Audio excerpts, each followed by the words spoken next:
અને હવે જોઈએ સમાચારો વિસ્તારપૂર્વક તો મહેસાણાના શોભાસણમાં એક ટોળાએ હુમલો કર્યો હતો। લગ્નના વરઘોડામાં નાચવાની ના પાડતા આ ટોળા દ્વારા હુમલો કરવામાં આવ્યો। કૌટુંબિક કાકાએ અન્ય લોકોને અટકાવ્યા હતા। નાસ્તા અટકાવનાર કાકા પર ટોળાએ હુમલો કર્યો છે।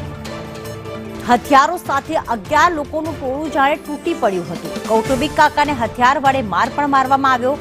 ટોળાના પથ્થરમારામાં મહિલા સહિત 4 લોકો ઘાયલ થયા છે। પોલીસે મહિલા સહિત 11 સામે ગુનો દાખલ કર્યો છે। એક સામાન્ય બાબત એ હતી કે વરઘોડામાં નાચવાની ના પાડી અને કૌટુંબિક કાકા ઉપર 11 લોકોના ટોળાએ જ્યારે હુમલો કર્યો ત્યારે 4 મહિલાઓ હાલમાં ઘાયલ થઈ છે।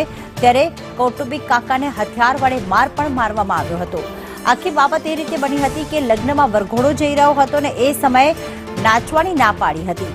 પાયલ અમારી સાથે જોડાઈ ગયા છે। પાયલ, પહેલા તો એ જણાવશો કે બે ટોળા શા માટે સામસામે આવી ગયા હતા, કઈ બાબત હતી, હાલમાં પોલીસ દ્વારા કઈ દિશામાં તપાસ કરવામાં આવી રહી છે?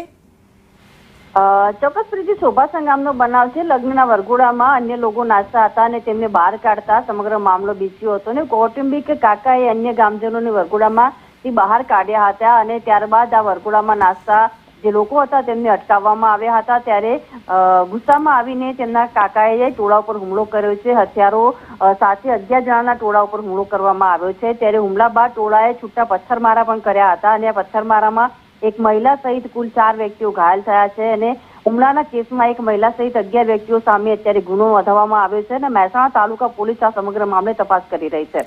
આભાર પાયલ તમામ વિગતો માટે।